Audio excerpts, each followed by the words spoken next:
ஒருங்கிணைப்பாளர் அண்ணன் சீமான் அவர்கள் இப்பொழுது நீண்ட காலமாக இந்த மண்ணின் மக்களுக்கு மறுக்கப்படுகிற உரிமை, அதை போராடி பெற வேண்டியது ஒவ்வொரு தமிழ் மகனின் பிறவி கடமை என்பதை உணர்ந்து நாம் இந்த இடத்திலே நிற்கிறோம்.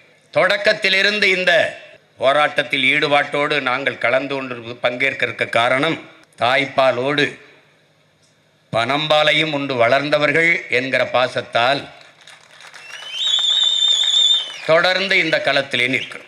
கல் உணவின் ஒரு பகுதி என்று உறுதியாக வாதிட காரணம், இந்த மானுட சமூகம் எந்த ஒன்றையும் போதும் என்று சொல்லாது, உணவை தவிர. ஆனால் கல், சீமச்சாராயம், இப்ப டாஸ்மார்க் கடையிலே விற்கிற சரக்கை அல்லது பீரையோ பிராண்டியோ விஸ்கியோ ரம்மையோ ஜின்னையோ ஒயினையோ எதை குடித்தாலும் அது போதும் என்று சொல்ல மாட்டான். மயங்கி தன்னிலை மறந்து கீழே விழுகிற வரை குடிப்பான்.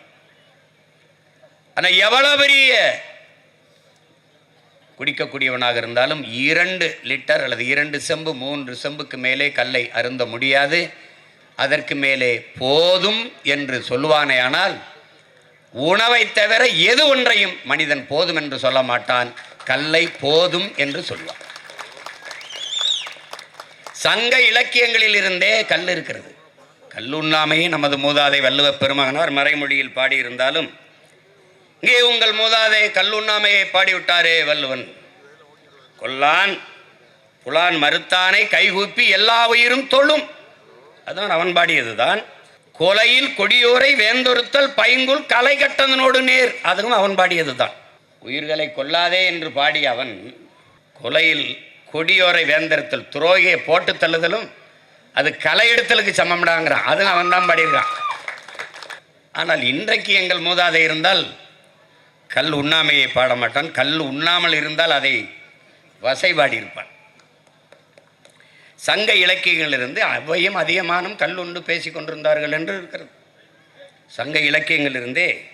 என்னால் கல் மது அல்ல. ஒவ்வொரு தேசிய இனங்களுக்கும் உலகெங்கும் மது இருக்கிறது. ரஷ்யானா ஓட்கா இருக்குது, அவன் முந்திரி பருப்பில் செய்கிறான், சிலர் கோதுமையில் செய்யலாம், சிலர் அரிசியில் செய்கிறான். ஷாம்பைன் இருக்குது, ரம் இருக்குது, ஜின்னு இருக்குது, ஓயின் இருக்குது, திராட்சையில் காய்ச்சிறான், அப்படி. ஆனால் உலகின் மூத்த குடியான தமிழ் பெருங்குடிக்கு அதற்கென்று ஒரு மதுபானம் இருக்கிறது, அது இந்த கல். அது தமிழனின் தேசிய பானம். நாங்கள் அதை கல் என்ற சொல்லையே மறுதலிக்கிறோம், வெறுக்கிறோம். அதை பனம்பால், தென்னம்பால், ஈச்சம்பால், மூலிகை சாறு என்று சொல்கிறோம். கல் தானடா அவங்க எங்கள் மூதாதை பாடிட்டான், கல் கல் இல்லை, அதை தள்ளு, அந்த சொல்லையே தள்ளு. இப்போ என்ன சொல்லலாம்? மூலிகை சாறு.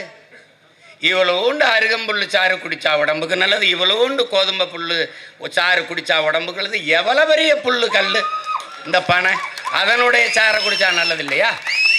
ஒரு கேள்விதான் என் உடன் பிறந்தார்களே, கல் குடித்து செத்தவனை சொல்லு, சொத்தம்பட்டையும் வித்தவனை சொல்லு, ஒருத்தனை சொல்லு. எங்க ஐயா சொன்னார் பாருங்க, பல நோய்களை குணப்படுத்துகிற மூலிகை,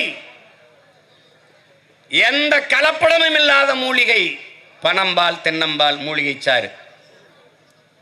நான் கூட கேட்டேன், இந்த பனை 2-3 மாதம் தான் இருக்குது, இப்போ நம்ம வந்தால் கல் திறக்கணும், பனம்பால் தென்னம்பால் மூலிகை சாறுன்னு நம்ம கொண்டு வருவோம். இப்போ தென்னம்பால் தென்னை மரத்தில் கிடைக்கும், அது போதிய அளவு கிடைக்காது. இப்போ பனை மரம் கொஞ்சம் காலம் தான் இருக்குது, 2-3 மாதம் இருக்குது. அதுக்கப்புறம் என்ன பண்ணலாம்? பாண்டியன்ட்ட கேட்டேன், அண்ணன் ஈச்ச மரம் இருக்குது, அதில் எப்போவும் நம்ம கட்டிக்கலாம். அப்பா தப்பிச்சம்டான்னு நினச்சேன். இப்போ இதில் நீங்கள் ஆழமாக நீங்கள் எப்படி பார்த்தாலும் சரி, இது எப்படி பார்த்தாலும் சரி, இங்கே என்ன பண்ணுவாங்கன்னா, ஒரு பிரச்சனைக்கு பேச கூட்டிகிட்டு போயிட்டு அந்த பிரச்சனையை தந்தவனை விமர்சித்து பேசக்கூடாதுன்றாங்க. நான் பல போராட்டங்களுக்கு போயிருக்கேன், அதை மட்டும் கொஞ்சம் பேசிடாதியே எப்படின்னா எப்படி? கொலகாரனை இவன் தான் கொலகாரன்னு சொல்லாமல் அங்கே போய் பேசி என்ன பயன் இருக்குது? இத்தனை மாநிலங்களில் நம்முடைய தலைவர் ஐயா நல்லசாமி சொல்லும்போது சொன்னார்கள், புதுச்சேரியில் கல் இருக்கு,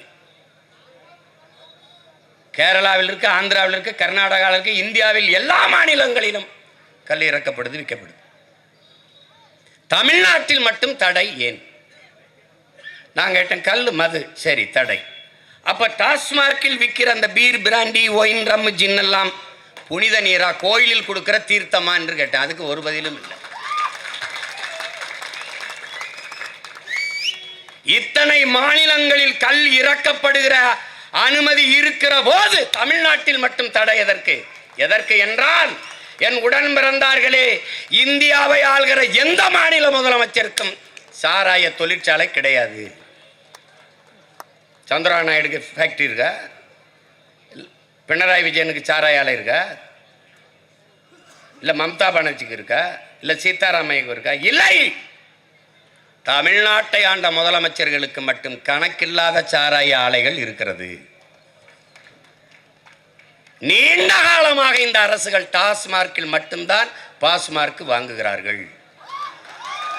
ஆண்டு ஒன்றுக்கு 50,000 கோடிக்கு சாராயம் விற்கிறார்கள். 40,000 கோடி. சட்டசபையிலே நிதியமைச்சர் பேசுகிறார். 40,000 கோடியிலிருந்து இன்னும் 5,000 கோடி, 50,000 கோடிக்கு மது விற்பனையை உயர்த்த திட்டமிடுகிறோம். எப்படி? குடிகார பயல்கள் எண்ணிக்கையை கூட்டுவதற்கு திட்டமிடுகிறோம். அறிவார்ந்த பெருமக்களே, எண்ணிலும் இல்லை என் தம்பி தங்கைகளே, கடந்த பொங்கல், இந்த பொங்கலுக்கு மட்டும் 2 நாளில் 725 கோடி குடிச்சிருக்கான். எத்தனை நாளில்? 2 நாளில் 725 கோடி. இப்ப நம்ம கேள்வி, அடுத்த கேள்வி என்ன? 2 நாளைக்கு 725 கோடிக்கு குடிக்கிற இவனுக்கு, இவ்வளவு வருமானம் இருக்கிற இவனுக்கு எதுக்குடா இலவசம்? இதான் கேள்வி. ஒரு படம், ஒரு திரைப்படம், பிடித்த நடிகரின் படம் ஒரே நாளில் 35 கோடி வசூலிக்குது. ஒரு நாளில் 650 கோடிக்கு குடிக்கிறான் தீபாவளிக்கு. இந்த காசு எங்க போகுது? எங்க வருது? என்ன பண்ற? உயிரை கொள்ளுகிற விஷத்தை மதுக்கடையை அரசு திறந்து வைத்துவிட்டு இளைஞர் நலன், விளையாட்டு, மனிதவள மேம்பாடு, சுகாதாரம் என்ற இலாக்காக்களை வைத்திருப்பது போல ஒரு வேடிக்கை, ஒரு பைத்தியக்காரத்தனம் உலகத்தில் ஏதாவது உண்டா? 100 குற்றங்களில் 90 குற்றங்கள் நிறைந்த போதையில் நிகழ்கிறது. தெருவுக்கு தெரு 2 டாஸ்மார்க் கடைகளை திறந்து வைத்துவிட்டு சட்டம் ஒழுங்கு என்பது எவ்வளவு வேடிக்கையானது! என்ன, ஏன் இந்த கல்லை தடை செய்யணும்? அறிவார்ந்த பெருமக்களே, அன்பு தம்பி தங்கையிலே கவனிங்கள். ஏன் இந்த கல்லை தடை செய்யணும்? ஏன் தடை செய்யணும்னா, எவ்வளவு பெரிய குடிகாரனா இருந்தாலும் சரிதான், அவன் 2 செம்பு 2 லிட்டருக்கு மேல குடிக்க முடியாது. 1 லிட்டர் எவ்வளவு? 100 ரூபா. 2 லிட்டர் குடிச்சிட்டான்னா அதுக்கப்புறம் அவனால போதும்ட்டு போயிடுவான். 200 ரூபாயோட வீட்டுக்கு போயிடுவான். ஆனால் இந்த டாஸ்மார்க்கு போனால் 500 ரூபா கூலினா 500 ரூபாயும் குடிச்சுவிட்டு அதுக்கு மேலே வீட்டில் போய் பொண்டாட்டி காதில் இருக்க கழுத்தில் இருக்கிறதுலாம் அத்துக்கிட்டு வந்து குடிச்சு நாசமாகணும். மொத்தத்தையும் பறிச்சுட்டு வீட்டுக்கு அனுப்பணும். இப்போ இந்த கல்லை திறந்து விட்டால் டாஸ்மார்க் வியாபாரம் படுத்துரும். அதனால உனக்கு என்ன பிரச்சனை? அவர்கிட்ட இருந்து சரக்கு இருக்கிற வியாபாரம் படுத்துரும். இங்க சிக்கல் இதுதான். இந்த வேர் அதுதான். இந்த வேர் பிரச்சனைக்கான வேர். ஏன் எல்லா மாநிலங்களும் கல் இருக்கும் போது என் மாநிலத்தில் மட்டும் தடை இருக்கிறது, நெருக்கடி இருக்கிறது, இடையூறு இருக்கிறது, வழக்கு இருக்கிறது? இப்ப தீர்மானம் படிச்ச தம்பி சொன்னாரு, பனையரில் மீது போடப்பட்ட வழக்குகளை எல்லாம் நீங்கள் உடனடியாக நீக்க வேண்டும். நீக்க வேண்டாம், அப்படியே வச்சுக்க. எந்த அதிகாரமும் நிரந்தரம் இல்லை என்பதையும் நினைவில் வச்சுக்க. இந்த எவனவன் டாஸ்மார்க்கு ஃபேக்டரி வச்சு காய்ச்சி இந்த கடைகளுக்கு சப்ளை பண்ண அத்தனை பேரையும் உள்ள தூக்கி போடல. ஒரு நாள் நீ பார்த்து, நீ இந்த கல் மேல கல் இறங்கின மேல வழக்கு போட்டவன் நீதானே. அதிகாரம் நிலையானதல்ல. வலியோர் சிலர் எதியோர் தம்மை வதையே புரிகுவதா மகராசர்கள் உலகாளுகள் நிலையாமெனும் நினைவாங்கிறான். நீயே இருந்துருவ எழுதுவான். நிரந்தர முதலமைச்சர், நிரந்தர பொதுச் செயலாளர் எல்லாம் எங்க படுத்திருக்கீங்கன்னு நாங்க பார்த்தானே இருக்கோம். நிரந்தரம் என்ன? நிரந்தரம் எது? நிரந்தரம் மீட்டு ஒன்னு நிரந்தரம் இல்ல. கால சக்கரம், வரலாற்றின் சக்கரங்கள் சுழன்று கொண்டேதான் இருக்கும். கீழே இருப்பது மேலே வரும், மேலே இருப்பது ஒரு நாள் கீழே வரும். வீதியில் நின்று இன்று போராடி கொண்டிருக்கிற மக்கள், தங்கள் உரிமைக்காக உணர்வெளிச்சோடு ஒன்று கூடி நிற்கிற மக்கள் ஒரு நாள் மேலே வருவார்கள். இதை தடுத்து நிறுத்துகிற நீங்கள் ஒரு நாள் இதே மாதிரி கீழே வருவீர்கள். இது நடக்கும்.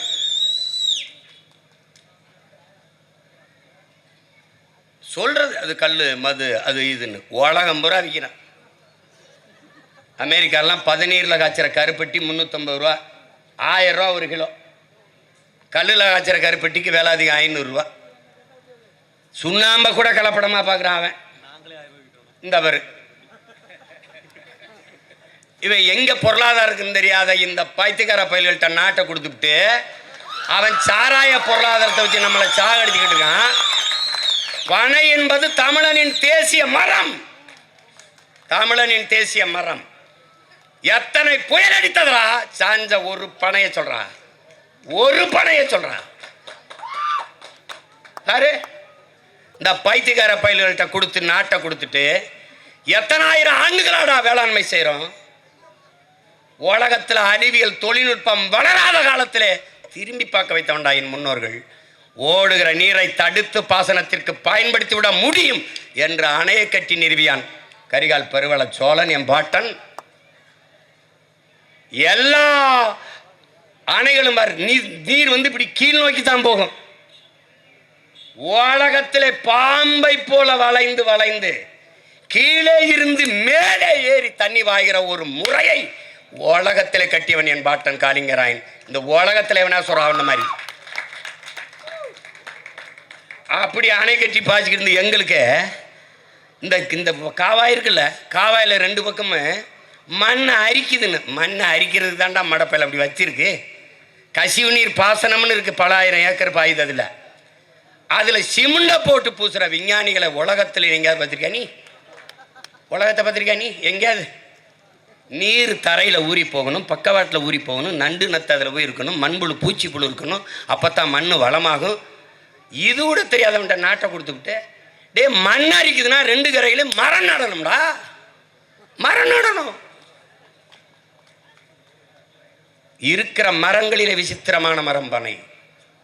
தென்னைக்கும் பனைக்கு என்ன பராமரிக்கணும். இவனை பராமரிக்க வேண்டியது இல்லை. 1000 அடிக்கு கீழே போய் தண்ணீரை உறிஞ்சிட்டு வந்து வாழ்வான். எல்லாத்துக்கும் பக்க வேர் இருக்கு. இவனுக்கு பக்க வேறு கிடையாது, ஆணி வேறு தான். இவனுக்கு வேறு கிடையாது, டியூப் குழாய். அவன் பட்டு போனோன்னு அந்த வேற எடுத்துப்பார். அப்படி கருப்பாக ஒரு இது இருக்கும், எடுத்தீங்கன்னா குழாய் மாதிரி இருக்கும், உள்ள பஞ்சு இருக்கும். அந்த பஞ்சில் நீரை உறிஞ்சி வச்சுக்கிடுவான். கிணறை சுற்றி 10 பனை மரம் இருந்தால் கடைசி வரை தண்ணீரை வற்ற விடாது என்று வேளாண் பெருங்குடி மகன் நம்முடைய அப்பா நம்மால் வர சொல்றார். அவன் உறிஞ்சி கொண்டாந்து அப்படி வச்சுக்கிடுவான். அவன் வறண்ட நில பயிர் எவ்வளவு ஆழமா இருந்தாலும் தூக்கிட்டு வந்து தண்ணீர் வச்சுக்கிடுவான். 800க்கும் மேற்பட்ட பயன்பாட்டை தன் உடலில் இருந்து மானுட சமூகத்துக்கு தருகிற ஒரே மரம் பனை மரம் தான் கற்பக தருங்கிறான். 800க்கும் மேற்பட்டது. பனையில ஒன்றை சொல்றா கழிவுன்னு, வேஸ்ட் ஒன்னு சொல்லுவா. ஒன்னு சொல்லு, ஒன்றும் கிடையாது. அதனால்தான் தமிழனின் தேசிய மரம் என்று வைத்தான். பனை மேல எங்களுக்கு இருக்கிற ஈடுபாடு பற்றென்ன? ஈழ தாயகத்தில் எங்கள் உயிர் தலைவன் பிரபாகரன் பெருங்கடை கட்டி போராடுகிற போது ஒவ்வொரு பனையும் மாவீரராக நின்று களத்திலே போரிட்டது. எதிரி வீசுகிற குண்டுக்கு நெஞ்சை குடுத்து தடுத்து மாவீரர்களை காப்பாற்றியது பனை. அது எவ்வளவு பெரிய பொருளாதாரம் அதில் இருக்குன்னு தெரியாம, அதுல எங்க ஊர்ல சிவகங்கை ராமநாதத்தில் 100 ரூபாய்க்கு விற்கிறான் அந்த மரத்தை. 100 ஆண்டு கால மரத்தை 100 ரூபாய்க்கு. கேரளாவிலிருந்து கல்குவாரிக்கு செங்கல் கால்வாய்க்கு வெட்டிட்டு போயிட்டு இருக்காங்க. செங்கல் கால்வாய்க்கு என்னன்னு தெரியாம தன் உடலிலே எல்லா பாகங்களையும் பயன்பாட்டுக்கு தருகிற உலகில் ஒரு மரம் உண்டென்றால் அது பனை. எவ்வளவு பெரிய பொருளாதாரம் இருக்குன்னு தெரியாம அன்னைக்கெல்லாம் ஒரு தம்பி, நான் வளர்க்குறேன், நான் படிச்சிருக்கேன், நான் படிச்சுட்டு இதை தொழிலாக செஞ்சுக்கிட்டு இருக்கேன். இங்கே பாருங்கள், நாங்கள் 17 தான் இறக்குறோம். 17 இறக்குறோமா கல் இறக்குறோமான்ட்டு சோதிக்கிறேன்னு உடச்சி போட்டிருக்கிறத பாருங்கள் அப்படின்னு எடுத்து காணொலியாக வெளியிட்டிருக்கான். வலைவெளியில் இருக்கு, நீங்கள் பார்க்கலாம். ஏன்னா அவ்வளவு நேர்மையா கடமையாற்றுகிறார்.